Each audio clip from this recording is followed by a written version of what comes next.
Okay, so here we are in Maya and getting ready to render the wasp ant with V-Ray. There's three things I like to take care of first when I'm setting up a render, and that is the scene scale, the camera, and the lighting.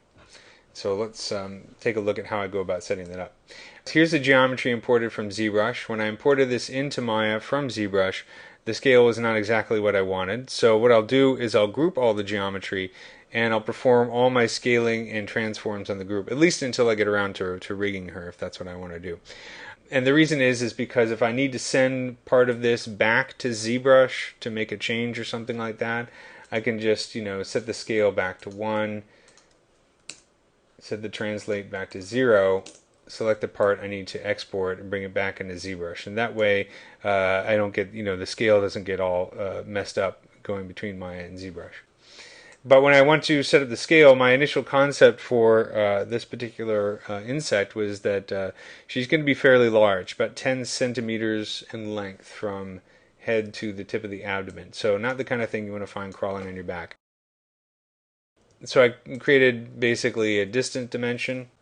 If I go to the top view, you can see here's my distance dimension, so about 10 centimeters, and I just scaled her down so that she fits in with that area. Now that I have the scale set up, I'm going to deal with the camera. So I've created a camera called the Render Cam, and I've made it a physical camera. So go into the attribute editors for the shape node for the camera. You just go into V-Ray, turn on physical camera, and then you have all these attributes under extra attributes. So turn on treat as physical camera. My concept is that I would like to have a fairly shallow depth of field in the final render, something kind of like macro photography. So I have a long focal length. I have set the f-stop number to 6 so that to increase the amount of depth of field, and the shutter speed to about 400 and the ISO to 240. And I came up through these numbers after a fair amount of experimentation. Changing those numbers obviously changes the amount of exposure when you're rendering, so it takes a fair amount of testing until you get basically what you want. As you know, if you've done any kind of photography, if you take pictures of an insect, depending on the lighting, the camera, everything, the insect itself can look completely different depending on where and how you're photographing it. So that's why it's a good idea to have a concept of what you want to do, or at least a loose concept, and then try and set up everything to sort of fit in with that concept. Of course, this is probably going to change a little bit later on. But hopefully not too much. At least at this point I can get an idea of how I want the shaders to look. So for my lighting rig, I'm using the V-Ray Sun and Sky, which you can create here in the render settings window under the V-Ray tab. And once you've created it, it adds the transform node, which you can rotate to position it in the sky. And then for the fill lighting and reflections, I'm using a V-Ray light dome. And mapped to that light dome, I'm using an IBL or HDRI image. You can grab HDRIs from any place. One of the places I like to go is the SIBL Light Archive, which can be found at HDR Labs. They've got some good tutorials here, as well as a bunch of IBLs that you can download. So I chose one that I think it's a Sierra Madre. Something that is nice and desert looking.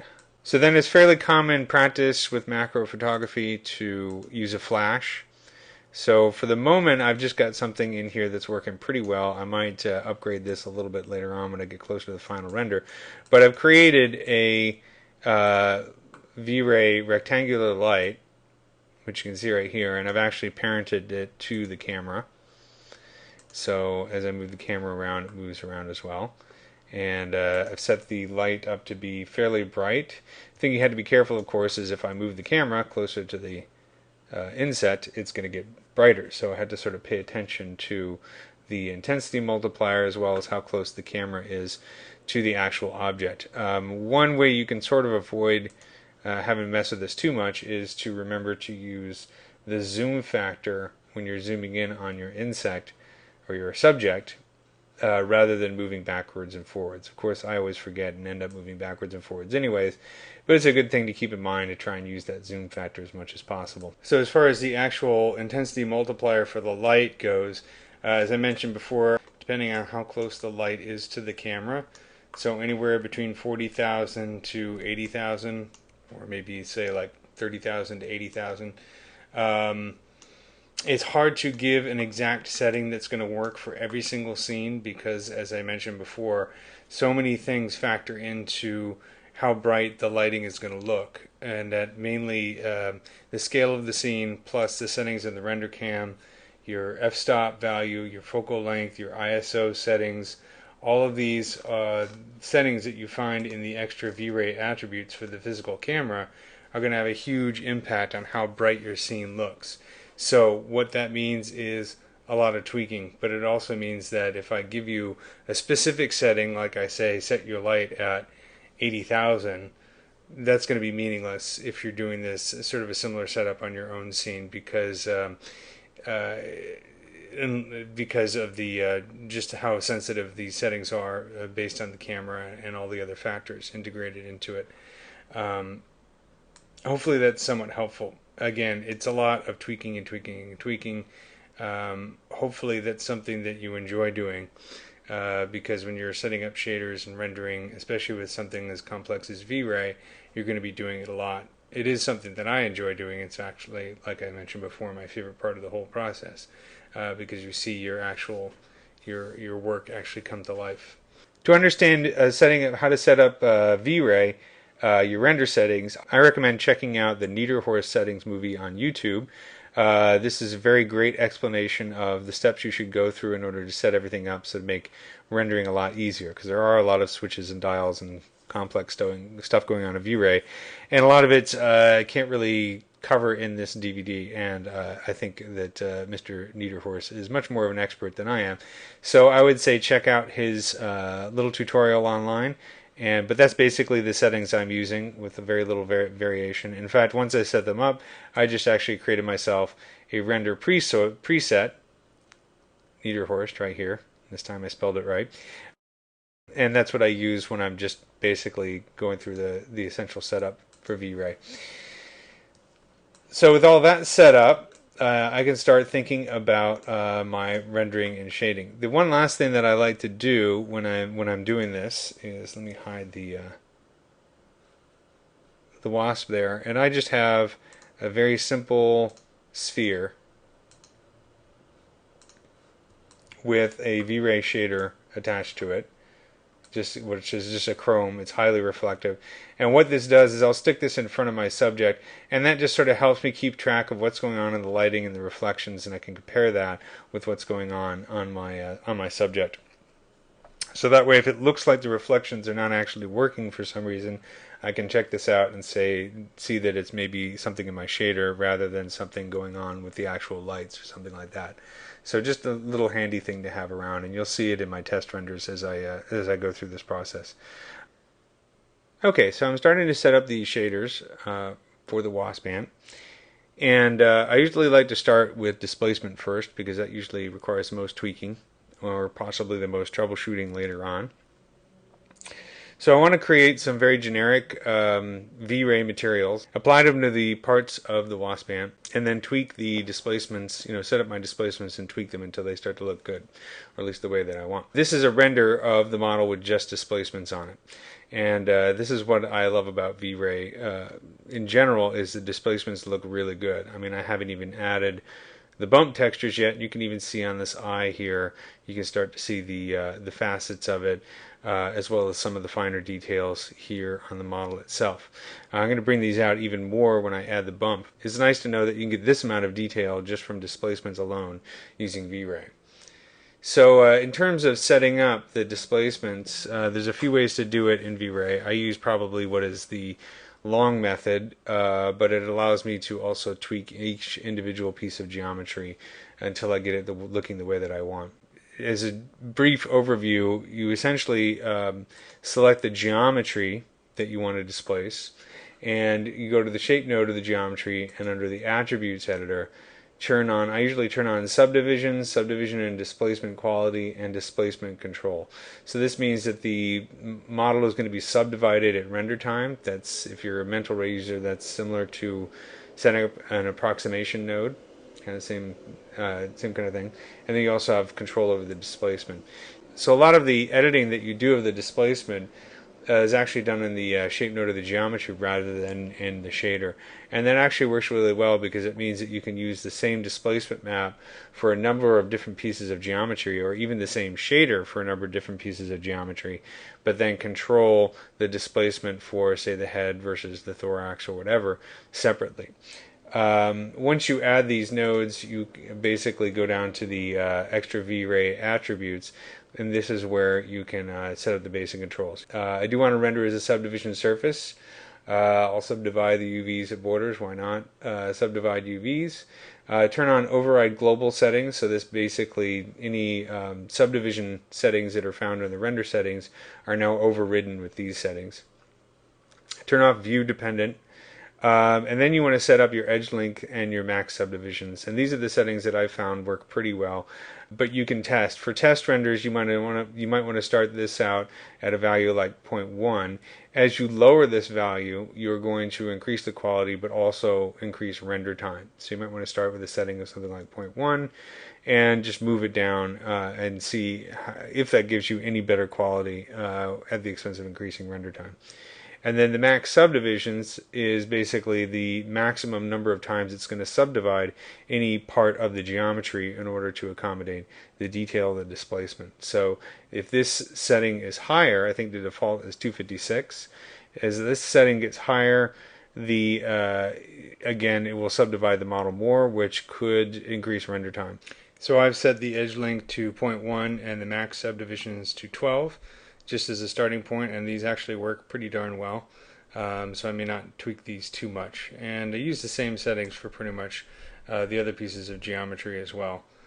So once I sort of have a nice general idea of what I want for here, I'll keep it for the same for the other parts of geometry, and only actually start to mess with these things if either the render time starts to get out of control. That's one place I might check. Maybe I'll raise the edge length, or if I notice that there are some kind of funky artifacts going on, maybe I'll increase the max subdivisions or lower the edge length. Set the displacement maps to normal displacement, and this is the displacement amount. So as far as the displacement amount goes, I have a little expression here, and I want to explain the reasoning behind this. If you used mental ray displacements, this is a very similar concept.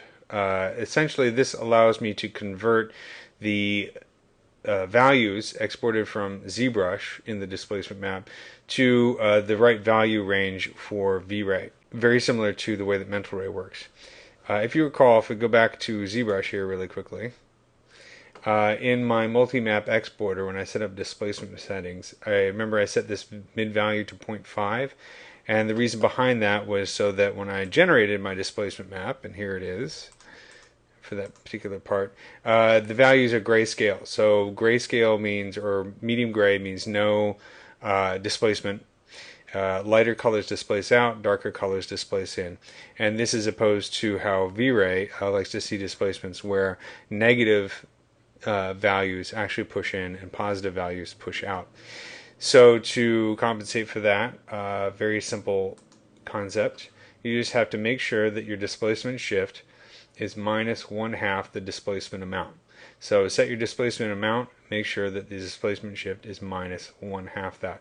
And you can either just do the math in your head, which is easy if you're using simple numbers, or you can set up a very basic expression for the displacement shift. So the expression is essentially, I'll break this right here, and I'll just type in equals minus 0.5 times the name of the node, which is head shape, dot V-Ray displacement amount, and then semicolon. Okay, I tried to make this a little bit more legible, but this is the expression, which is essentially head shape dot V-Ray displacement shift equals minus 0.5 times head shape dot V-Ray displacement amount. And all that does once you enter the expression is it connects these two sliders. So that means if I move displacement amount up, displacement shift automatically calculates the minus 1/2 of that for me. So it just saves me from having to do a little bit of math. So my main priority is to get it to look good in Maya. But if for some reason you want it to look exactly like it did in ZBrush, depending on your style, when you use the Multimap Exporter plugin for displacement map, you'll see in the file name for the displacement map, there's actually a value here. So this value in parentheses makes a good starting place for the displacement amount. But keep in mind, since I did scale the object and I also edited the displacement maps in Photoshop, and also the fact that at this point I really don't care how it looked in ZBrush anymore, my main concern is just Maya, I'll usually use my own values until I get something that I like. So once I have that all set up, I will create a shader, and I created a very simple V-Ray material for each of the parts of these that correspond to a particular the displacement texture map. So in other words, for the head, if I graph this network,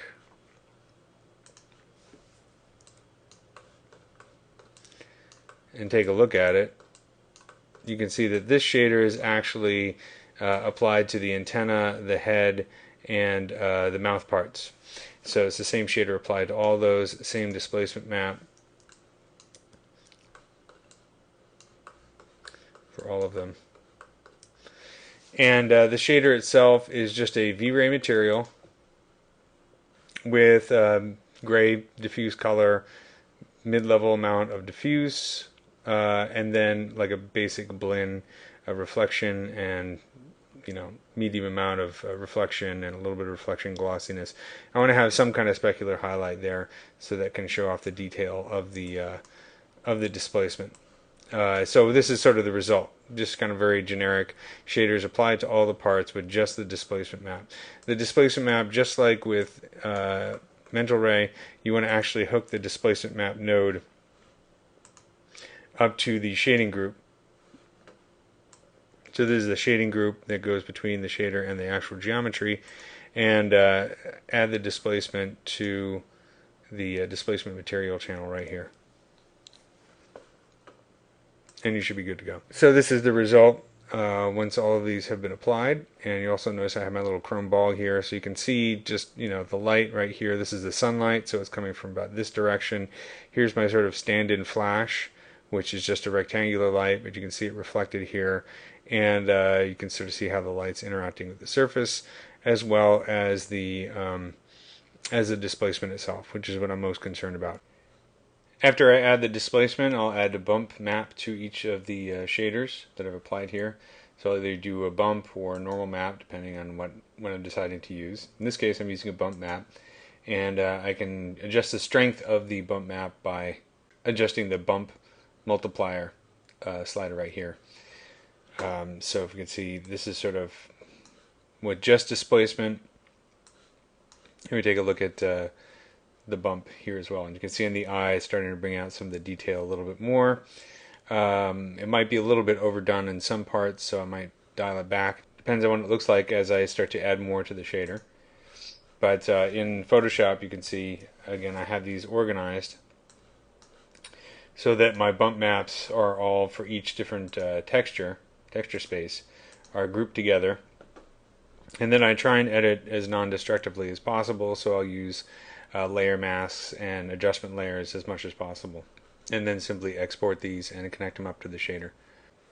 Okay, next up I'll work on the reflection, and to do this I'll take my V-Ray shader and I'll turn the diffuse color, the diffuse amount, all the way down to 0 so I could just see the reflections. And if you look at the network for the shader that's applied to the abdomen and the legs, or I guess this is just the abdomen, I have a displacement, I have my bump. For the reflection color, I plugged in a V-Ray dirt shader, which is essentially similar to an ambient occlusion texture if you're familiar with Mental Ray. And I put this in the reflection color. I set the colors to black and white, or black and light gray, and set the radius to about 0.05, very small radius. The whole point of this is to keep reflection rays out from going into some of the crevices, which can start to look really strange and not physically accurate. So it works similar to an ambient occlusion, and the ambient occlusion textures block bounce light from getting into the crevices of a surface, Well, if you use a V-Ray dirt texture and set the occlusion mode to reflection occlusion for blend, so I'm using a blend shader, then what you'll get is the same kind of idea, but it's blocking reflection rays from getting into the crevices. So in the V-Ray material, I've set the BRDF type to blend, but you can also try Fong. I believe I have Fong on the wings, which is going to make a different type of shinier highlight. So I'll experiment with trying different modes of that. And then in the glossiness, I have a glossy texture. So the out alpha of this texture is connected to the glossiness of the V-Ray material. It is important to remember to turn on, in the texture settings, turn on alpha as luminance in order for this to work correctly. So here in Photoshop, I have a separate group for the glossy map for the abdomen, and the darker parts are going to be less shiny, the lighter parts are going to be more shiny, so you'll see the abdomen is going to have kind of this waxy kind of coating with a lot of variation. So that's the essentials for just the reflection pass. In terms of the settings that I use, I'll adjust these, but I like to start with maybe trying out a blend for the BRDF for basically the reflection mode. And then just set I can tweak the overall amount using this slider, the amount. I'll turn on use Fresnel and experiment with the Fresnel index of refraction. The higher this goes, the shinier it tends to be. And then sometimes I might even, especially for insects, I think in a later version of this, I actually turned up the anisotropy to like 0.25 just to make it look more like there's microfacets on the surface that spreads out the highlights even on the duller parts. And those are the settings I have so far for the shader, and that's just going to take care of reflectivity. After I have the specularity, or I start to get that go in the direction that I want, I'll worry about transparency.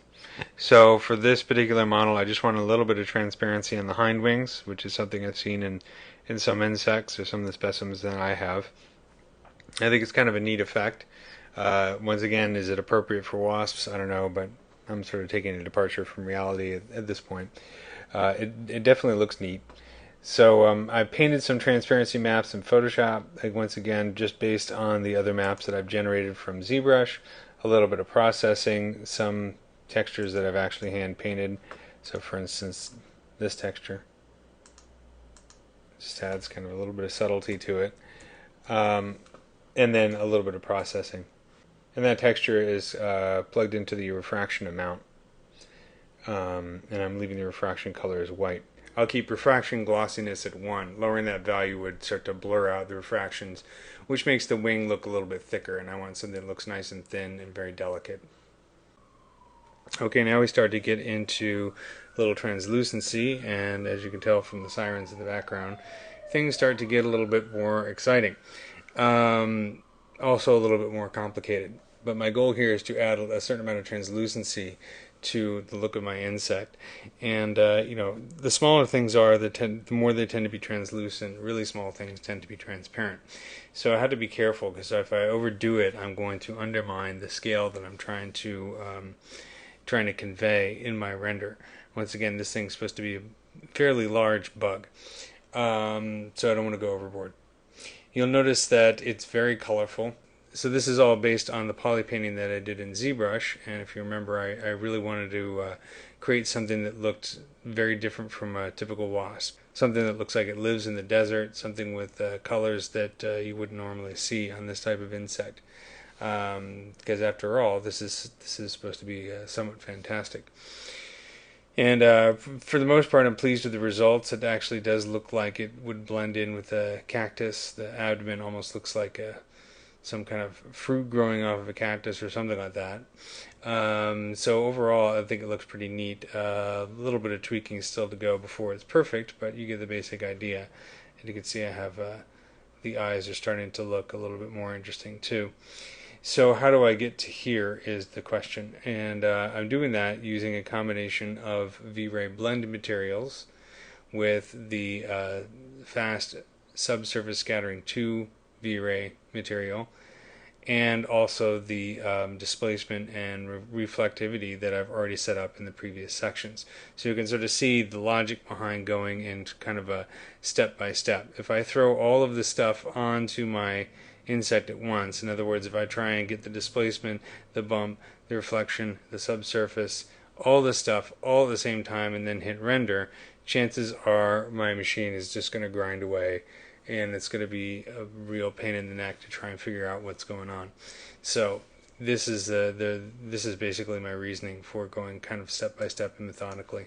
So let's take a look at how we get to this part in the hypershade. So here's the hypershade network for the head. So basically the shader that's applied to this part of the insect, and it's very similar setup to the other parts of the insect. But I have a blend shader. If you take a look at a blend shader, it allows you to layer materials on top of each other, and so it's very flexible. I don't actually use all of these slots. I really just use a couple of them. In the base material, I've created the V-Ray Fast SS2 shader. Sorry, V-Ray Fast SSS2 shader, and I've plugged that into the base material. I've turned on additive mode. So by turning on additive mode, or you can also think of this as shellac mode, this layers the subsequent coat material on top of the base material, kind of like using like a screen or add process like you would see in layers in Photoshop. So what I've done is I have the subsurface scattering shader for the base material, and then the same reflective material that I created in the earlier steps as coat material 1, and that's going to add that's where I'm going to have all my specularity. So really the upshot is subsurface scattering in the base and all reflectivity in coat material 0, and the other ones I'm just not using at all. So just really those two. So for the subsurface scattering shader, I'm using V-Ray Fast SSS2. And one of the things I like about this shader, it's pretty easy to use, and if you've ever used the Mental Ray Fast Skin shader, it's kind of similar to that, with actually a fewer options, but it's still just as powerful. It does come with a number of presets. I like to use the skim milk preset as a starting place, milk skimmed. So if I turn that preset on, it's going to set up a lot of these settings for me, and I could just tweak a few, and it makes the workflow a lot faster. But if I select the head SSS shader that I've set up, you can see it's still the milk skimmed preset, and I've gone in here and added some textures into the diffuse and SSS layers. So what are these textures? Well, in the overall color, I have actually another V-Ray dirt shader, but this time it's set to ambient occlusion. And the occluded color, I have sort of this medium dark magenta, and unoccluded color I have white. And what that means is just in the parts of the surface that are close to other parts in the surface, there's going to be a little bit of a dimming or a redness, which kind of helps boost that translucency. It's definitely a cheat. It's not physically accurate, but it's a good cheat, so I like to use it. I have the radius set to 0.5, so that's half a centimeter, so it's fairly low. So that's the overall color, which is kind of just tints the overall shader, the diffuse and the subsurface scattering.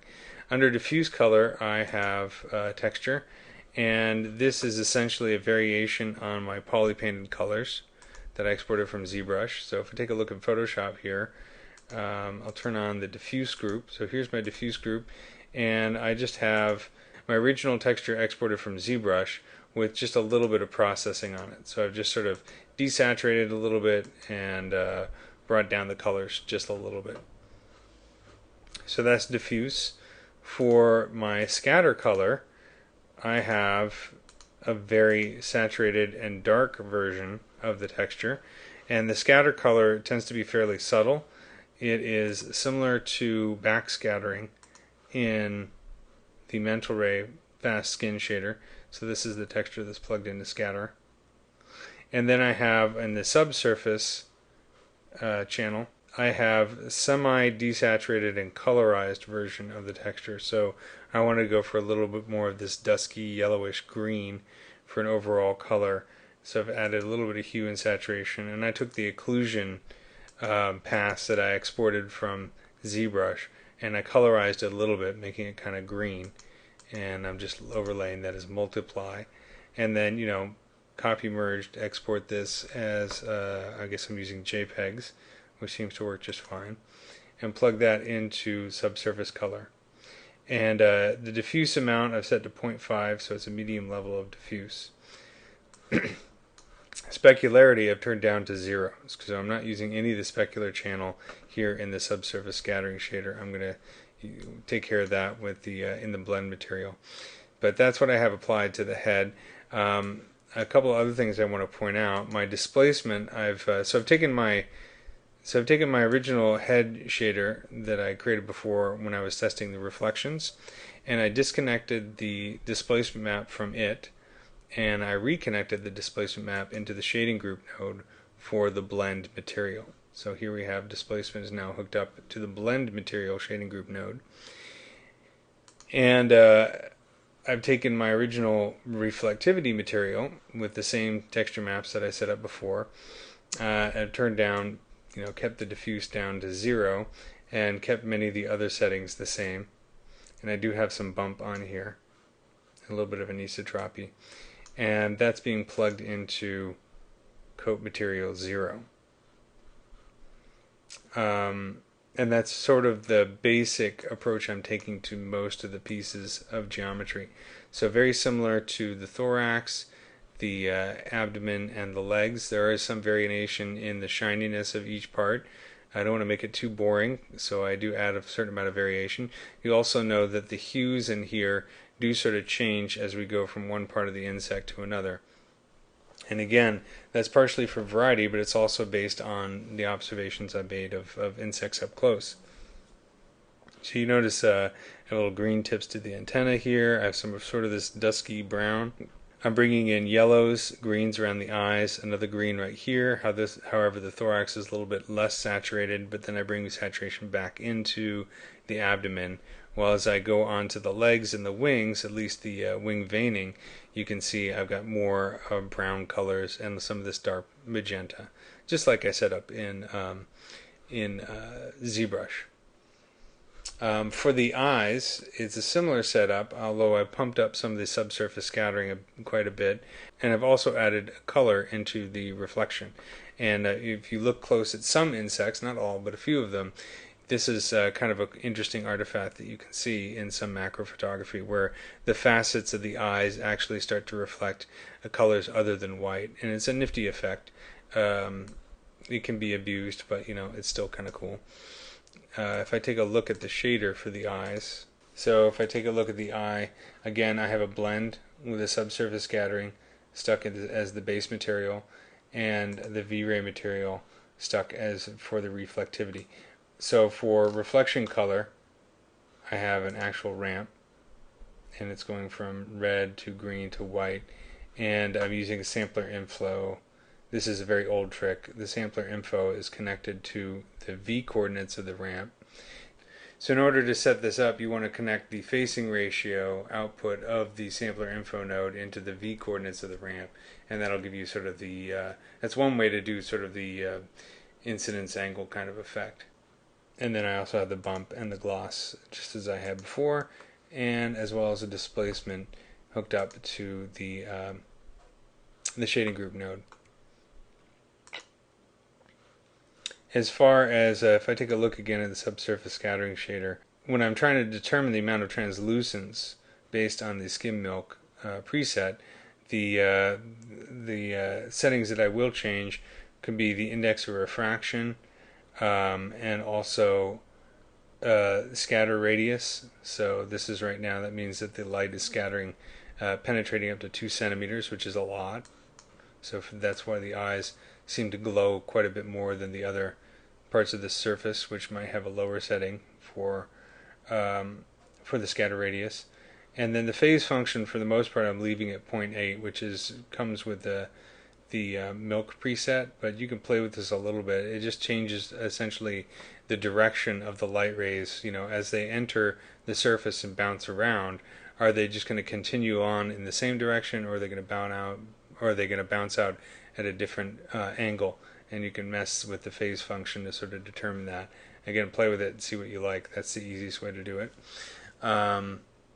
So that sort of covers how I'm setting up the translucency for all the parts of the wasp ant. And then the final part in terms of shading is going to be the actual webbing for the wings.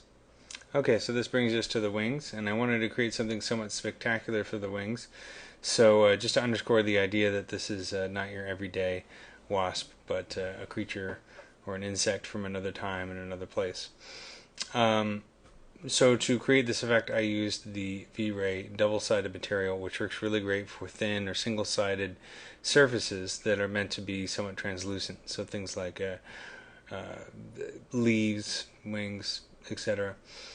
But I did do a little bit of processing in Photoshop before I put the shader together. So here is, in Photoshop, here is what the texture looks like that was exported out of ZBrush. So it's just sort of some plain colors that I painted onto the geometry in ZBrush.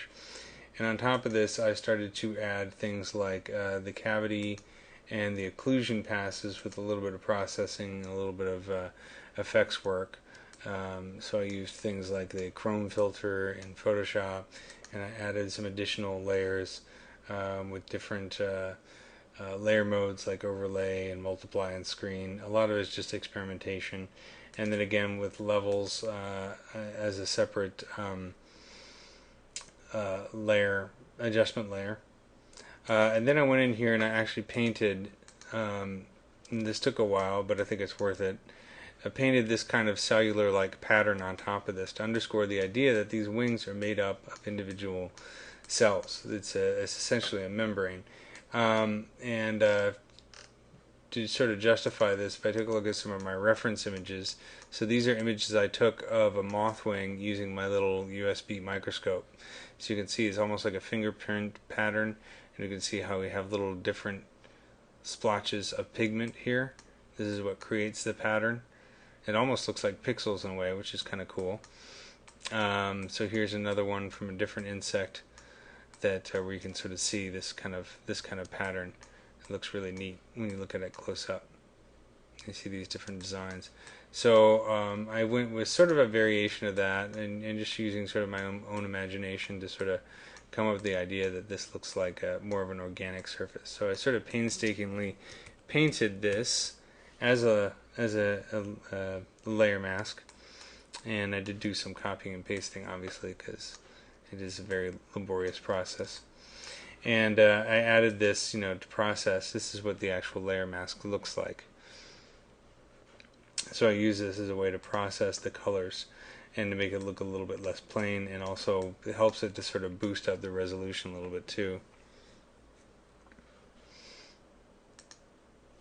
So that's sort of the basic texture, and then using this I created a diffuse pass and also a color for the top of the wing, which is kind of brighter, and a color for the bottom of the wing, which is kind of dimmer and more saturated. And then exporting these textures back into Maya. Take a look at the hypershade.